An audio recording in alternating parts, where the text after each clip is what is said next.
আমাদের গায়ে হাত দেওয়া যাবে না। আমরা কিন্তু একটা লাশ বললে আমরা কিন্তু লাশ নিব। ক্ষমা করে যদি ভুল করে থাকি তাহলে আমরা প্রতিজ্ঞা নিব যে আমরা আর ক্ষমা করব।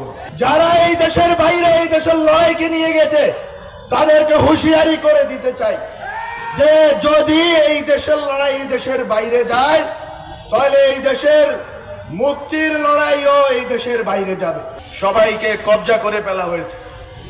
কাউকে এটা হচ্ছে এই এক ধরনের কলোনাইজেশন, যে তাদের মাথা বিক্রি করে দিয়েছে তারা একটা অংশ, আরেকটা অংশ হচ্ছে সচেতনভাবে বাংলাদেশের বিরুদ্ধে, বাংলাদেশের মধ্যে থেকে বাংলাদেশের বিরুদ্ধে অপতৎপরতা চালিয়ে যাচ্ছে।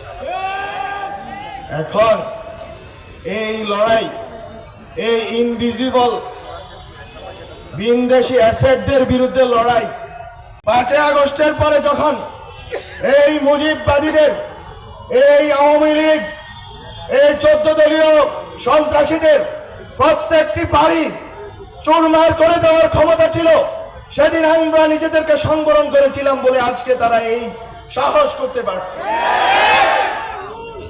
আমরা ক্ষমা করে যদি ভুল করে থাকি তাহলে আমরা প্রতিজ্ঞা নিব যে আমরা আর ক্ষমা করব।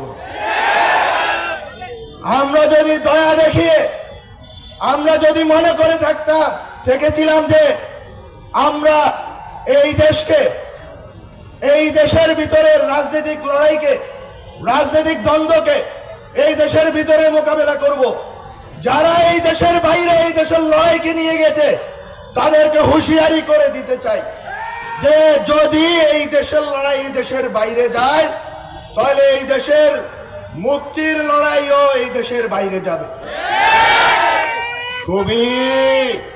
খুবই সংকটময় পরিস্থিতি সামনে।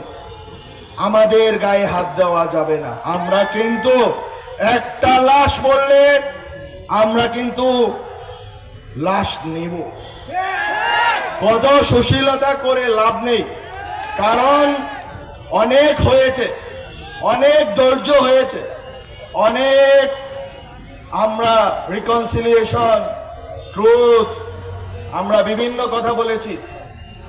আমরা বলেছি যে আইসিটি ট্রাইব্যুনালে স্বচ্ছ প্রক্রিয়াতে আপনারা বিচার করুন। বিচার চলমান আছে, তো বিচারের বদলে আজকে বিচার চলমান আছে একদিকে, আর একদিকে এই আইনের ফাঁকফোকর গলিয়ে